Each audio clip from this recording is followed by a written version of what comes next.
Kita lanjutkan di sesi kedua ini. Kali ini kita akan membahas mengenai contoh dari aplikasi Boolean, kemudian nanti ada penyederhanaan fungsi Boolean juga. Nah, aplikasi aljabar Boolean yang paling sering kita temui dalam kehidupan sehari-hari, maksud saya, diantaranya adalah jaringan pensaklaran dan sirkuit elektronik. Jadi di dalam saklar ini kan objek yang mempunyai dua status, buka dan tutup. Matikan lampu atau nyalakan lampu. Kalau matikan lampu berarti ditutup, kalau menyalakan lampu berarti dibuka. Nah, kita dapat mengasosiasikan setiap peubah di dalam fungsi Boolean sebagai saklar dalam sebuah saluran yang dialiri listrik, dialiri air, dialiri gas, informasi atau benda lain yang mengalir. Jadi kan ada sistem buka tutupnya kayak keran air, dibuka berarti air mengalir, tapi kalau ditutup air tertutup. Gas juga sama, kalau kita masak, gasnya dibuka, apinya nyala, kalau gasnya ditutup berarti apinya tidak nyala. Kemudian untuk informasi juga sama, kalau ada jaringan internet berarti masukannya dibuka, berarti informasi tercapai misalnya ya, maksudnya tersampaikan misalnya. Kemudian kalau misalnya jaringannya ditutup berarti informasinya tidak tersampaikan. Ini contoh misalnya kalau kita menggunakan media sosial dan lain sebagainya, atau kalau kita menggunakan jaringan internet untuk browsing informasi-informasi di dalam browsernya. Nah, contoh keduanya adalah sirkuit elektronik. Jadi, komputer dan peralatan elektronik lain dibuat dari sejumlah rangkaian atau sirkuit. Sirkuit ini menerima masukan dan keluaran berupa pulsa-pulsa listrik yang dapat dipandang sebagai 0 dan 1. Ingat di aljabar Boolean 2 nilai kan elemennya didefinisikan sebagai 0 dan 1, sedangkan elemen untuk aljabar Boolean yang lainnya itu belum dapat didefinisikan. Nah, aljabar Boolean digunakan untuk memodelkan sirkuit elektronik, seperti yang sudah saya contohkan di minggu ke-7 kalau tidak salah, dari ada yang menggunakan input dan keluaran atau masukan dan keluaran untuk 0 dan 1. Nah, contohnya di sini untuk bentuk saklar yang paling sederhana, misalnya untuk yang pertama, saklar ya misalnya ini saklar X-nya ini ketika keluar si B ini akan memiliki keluaran jika saklar ini ditutup. Kalau saklar ini dibuka, berarti alirannya terputus sehingga dia tidak akan memiliki keluaran di B. Ini A adalah inputnya, B adalah outputnya. Kemudian keluaran B di sini kalau kedua saklar ini ditutup. Jadi kalau salah satu saklar ditutup, yang satunya dibuka, tetap tidak akan menghasilkan keluaran B. Kenapa? Karena alirannya tidak mengalir. Kemudian contoh di sini ini adalah gabungan. Jadi C ini bisa nyala kalau salah satu saklar ini ditutup. Jadi tidak harus selalu keduanya ditutup. Kalau rangkaian saklarnya seperti ini, paralel. Jadi bisa salah satu X ditutup atau Y yang ditutup, baru bisa mengalir. Atau mungkin kedua-duanya ditutup, itu bahkan lebih bagus. Nah, jaringan pensaklaran di dalam lampu mungkin juga di fisika, di SMA atau SMK juga sudah dipelajari ya. Misalnya dua saklar dalam hubungan N itu gabungan. Jadi yang ini lampu akan menyala ketika dua saklar ini ditutup. Paham ya? Jadi dua saklar ini ditutup, baru lampu akan menyala. Nah, kemudian kalau yang ini hubungan OR itu bisa salah satu saklarnya saja, baru lampunya bisa menyala. Salah satu saklar ditutup, aliran listrik mengalir, baru lampu menyala. Jadi bisa A yang ditutup atau aliran B yang ditutup saklar yang di sini. Jadi itu perbedaan antara N dan OR. Kalau N itu harus dua-duanya ditutup supaya aliran listriknya mengalir. Tapi kalau OR bisa salah satu karena rangkaiannya dia dalam bentuk paralel. Nah, tadi disebutkan bahwa salah satu contoh lainnya dalam aplikasi aljabar Boolean adalah sirkuit elektronik. Nah, di dalam sirkuit elektronik ini ada yang disebut sebagai elemen dasar. Jadi elemen dasar sirkuit ini disebut sebagai gerbang atau gate-nya. Nah, sirkuit elektronik ini dimodelkan dengan sejumlah gerbang logika atau logic state, logic gate maksud saya. Nah, setiap gerbang mengimplementasikan sebuah operasi Boolean. Di dalam gerbang dasarnya itu ada operasi AND, kemudian operasi OR, dan operasi NOT. AND, OR, NOT. Nah, sirkuit yang dibentuk oleh kombinasi beberapa gerbang logika disebut sebagai sirkuit logika. Sirkuit yang memberikan keluaran yang bergantung pada masukannya dan rangkaiannya tidak memiliki kemampuan memori disebut sebagai sirkuit kombinasi. Jadi kalau sirkuit logika itu adalah sirkuit yang dibentuk oleh kombinasi beberapa gerbang logika, tapi kalau sirkuit kombinasi itu sirkuit yang memberikan keluaran yang bergantung pada masukannya dalam rangkaiannya tidak memiliki kemampuan memori. Nah, ini adalah sirkuit kombinasi. Nah, ini adalah gerbang dasarnya. Jadi ada gerbang N, 2 masukan. Nanti kita notasinya atau gambarnya gerbang dasarnya seperti ini. Ini adalah N itu adalah perkalian. Kemudian kalau gerbang OR itu 2-nya masukan, OR itu adalah plus. Kemudian kalau NOT itu adalah komplementnya atau inverternya, yaitu gambarnya seperti ini. Jadi segitiga tapi ada bulatnya di depan. Tapi kalau OR itu masukannya plus OR ya, jadi bisa salah satu dibuka atau salah satu ditutup. Kemudian kalau N itu aliran akan mengalir ketika dua-duanya ditutup dan terputus ketika dua-duanya dibuka. Nah, contohnya adalah nyatakan fungsi X, Y plus X komplement Y ke dalam rangkaian logika. Ingat yang ini berarti perkalian. Kemudian yang ininya juga perkalian, kemudian ini adalah plus. Artinya kita akan membentuk perkalian. Pertama untuk perkaliannya menggunakan gambar ini, kemudian plusnya menggunakan notasi ini. Jadi bentuknya adalah seperti ini. Caranya ada 3 dalam menggambarkan rangkaian logikanya. Cara pertama masukannya kita gambar masing-masing ya. Jadi ini XY, di bawah juga ada XY masukan. Kemudian tadi perkalian itu menggunakan gambar seperti ini. Jadi XY. Kemudian X komplement Y-nya, yang ini X komplement Y, tadi not, komplement itu not, berarti dia menggunakan tanda segitiga. Kemudian dia dikalikan dengan Y, berarti menggunakan gambar ini. Nah, selanjutnya dia digabungkan menggunakan gerbang OR. Jadi menggunakan gambar ini dan di sininya menjadi plus atau OR. Nah, cara keduanya kita menuliskan inputnya hanya 1 kali di sini, X dan Y. Kemudian nanti untuk ini gate yang pertama ya, XY masih sama, tapi yang keduanya tinggal tarik saja X-nya ke sini, kemudian Y-nya ke sini. Kemudian cara ketiganya adalah inputnya kita tuliskan dalam bentuk garis horizontal. Seperti ini. Garis vertikal maksud saya. Garis vertikal ke atas X dan Y, baru nanti ditarik untuk X, Y, X komplement dan Y-nya. Kemudian menggunakan gerbang-gerbangnya sama seperti yang tadi.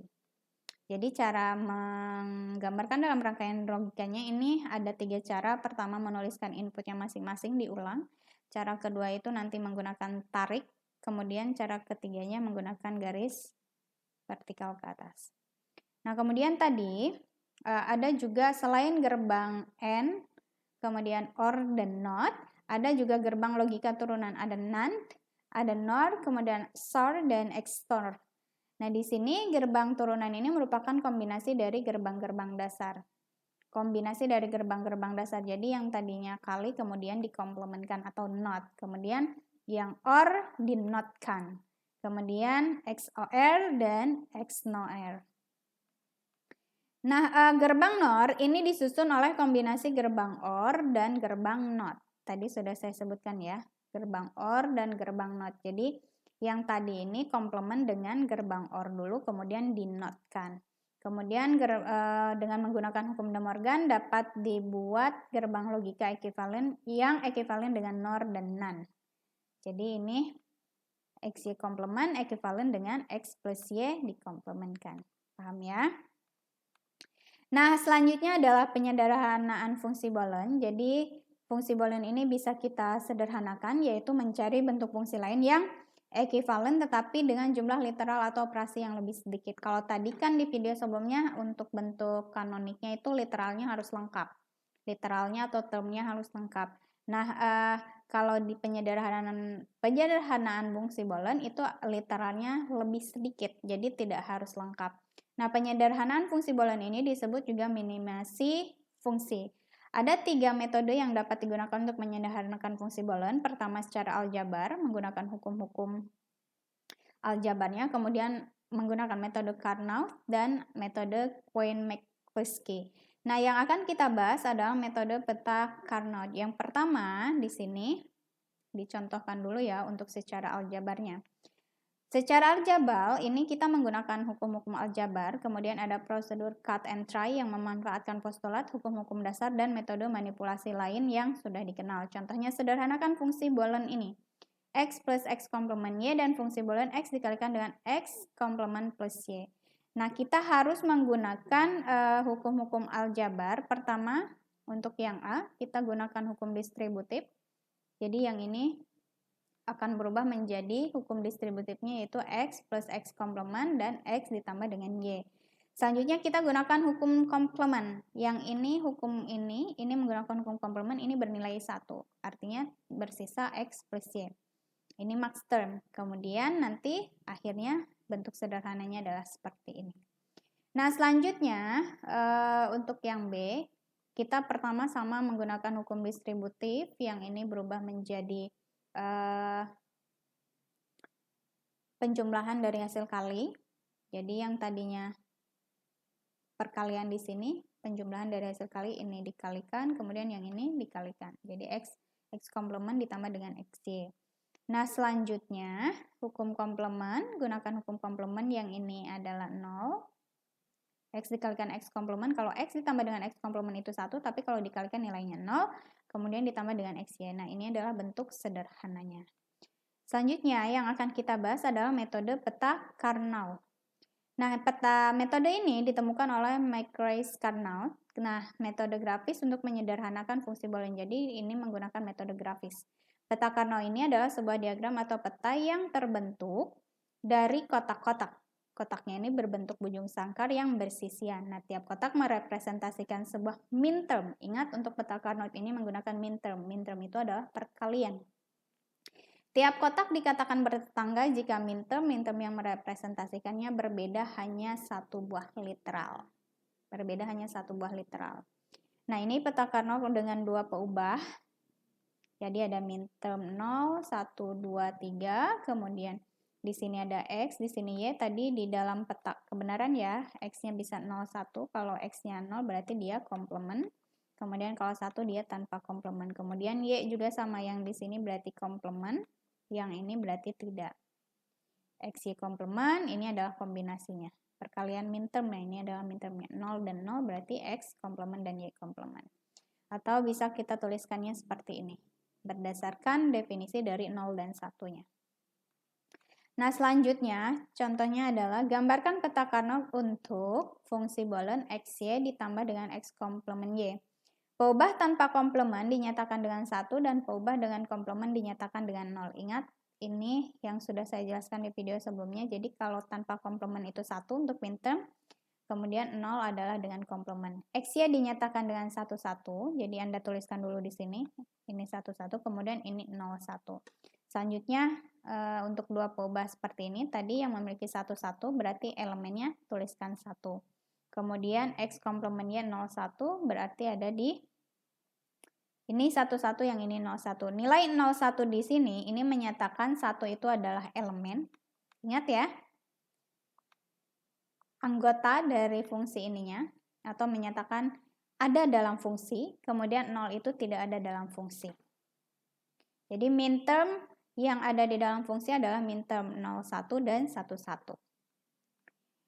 Kemudian ada peta Carnot untuk 3 peubah. Untuk 3 peubah berarti kan kita memiliki X, Y, Z. Termnya ada 3, X, Y, Z. Kemudian caranya di sini X komplement dan Y. Kalau di atasnya adalah kombinasi Y, Z. Berarti ini 0, 0. Kemudian ini 0, 1. 1 ini untuk Z. Kemudian yang ini Y, Z. Yang ini adalah Y, Z komplement. Kombinasinya tinggal 0, 0, 0, 0 berarti komplement semua. Dan seterusnya. Contohnya, di sini gambarkan peta Carnot untuk X komplement YZ komplement ditambah dengan X YZ komplement ditambah dengan X YZ. Pertama kita definisikan di sini ini adalah 0, 1, 0. Kemudian yang ini adalah 1, 1, 0. Kemudian ini adalah 1, 1, 1. Artinya kemudian yang yang merupakan minterm dari fungsi booleannya adalah 0, 1, 0. 0, 1, 0 berarti ada di sini. Kemudian 1, 1, 0, 1, 1, 0 ada di sini. Kemudian 1, 1, 1 ada di sini. Sisanya yang bukan merupakan minterm dari fungsi boolean, dia adalah 0. Paham ya? Jadi 0, 0, 0, 1 di dalam peta Carnot ini bukan merupakan tabel nilai fungsinya, bukan merupakan nilai fungsinya, tapi menyatakan dia merupakan minterm dari fungsi boolean yang disederhanakan dalam peta Carnot atau tidak.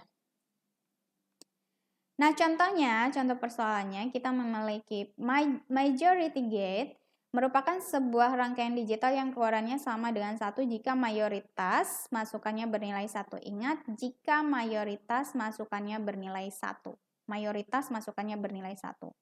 Keluaran sama dengan 0 jika tidak memenuhi hal tersebut.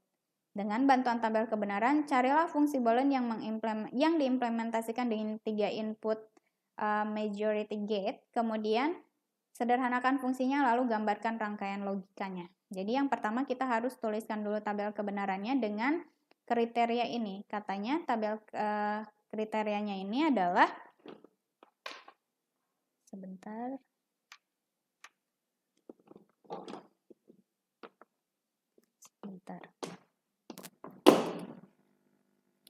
Nah, dia bernilai 1 ketika mayoritas masukannya adalah 1, tapi keluarannya 0 ketika tidak memenuhi kriteria tadi. Nah, dengan bantuan tabel kebenaran, nanti diminta untuk menyederhanakan fungsinya dan digambarkan logikanya. Pertama, kita memiliki 3 term. Di sini misalnya X, Y, Z, berarti kita memiliki 8 kombinasi. 2 pangkat 3. Kemudian cara menyusun ininya sudah saya jelaskan di minggu lalu dan tadi di video pertama juga sudah dijelaskan. 4 pertama 0, kemudian yang ini 0, 0, yang ini terusnya seling-seling. Kemudian untuk menentukan tabel kebenarannya, karena kita tidak memiliki fungsi boolean secara eksplisitnya, di sini secara implisit tadi kriterianya adalah mayoritas masukannya 1, berarti nilainya 1. Nah, berarti kita lihat di sini mayoritas, di sini semua inputnya adalah 0, berarti dia adalah 0. Ini mayoritasnya 0, yang ini mayoritas 0. Kemudian di sini mayoritas 1. Berarti nilainya 1. Kemudian yang ini mayoritasnya 0, berarti 0. Yang di sini mayoritasnya 1, berarti 1. Kemudian ini juga sama mayoritas 1, berarti yang ini mayoritas 1. Artinya kita memiliki minterm 011, 011, 101, 110, dan 111. Jadi ada 3 minterm ini.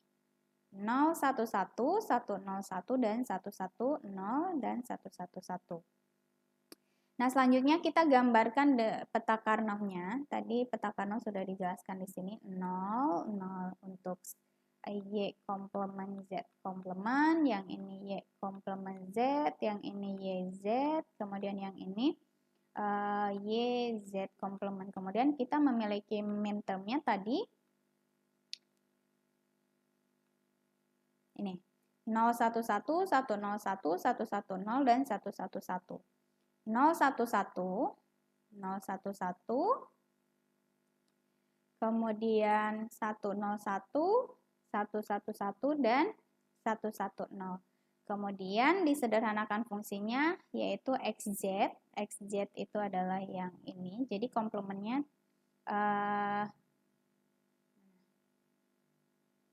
XZ itu adalah ini. Komplementnya tidak dituliskan untuk Y, penyederhanannya. Kemudian YZ adalah ini, YZ. Kemudian XY, XY adalah ini. Jadi yang irisan dari ketiga minterm ini yang ini tidak perlu dituliskan. Paham ya? Kemudian rangkaian logikanya, tadi kita memperolehnya XZ, kita menggunakan cara yang ketiga yaitu menggunakan garis vertikal input masukannya XYZ, kemudian menggunakan perkalian XZ, Kemudian ini kan pertambahan, berarti nanti menggunakan gerbang OR untuk 3 minterm, XY dan YZ. Ini untuk mempermudahnya. Kenapa tidak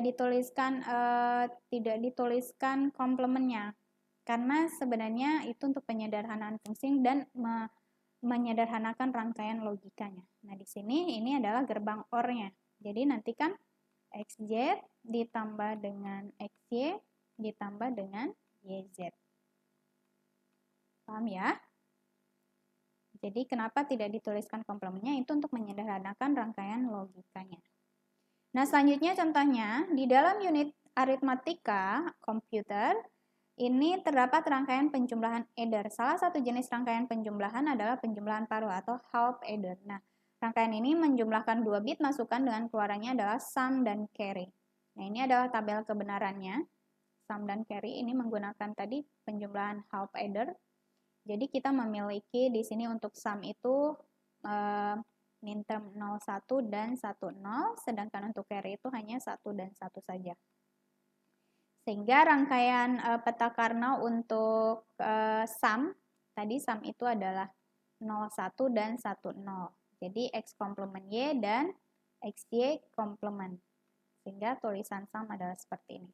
Kemudian untuk Karnaugh itu hanya 1 dan 1 saja, yaitu XY. Nah, selanjutnya rangkaian logika untuk sum adalah seperti ini. Kemudian untuk carry adalah seperti ini. Perkalian, yang ini perkalian. Kalau yang ini kan sum. Nah, sampai di sini semoga bisa dipahami. Jika ada yang masih kurang jelas, boleh tanyakan langsung via WA. Saya akhiri. Wassalamualaikum warahmatullahi wabarakatuh.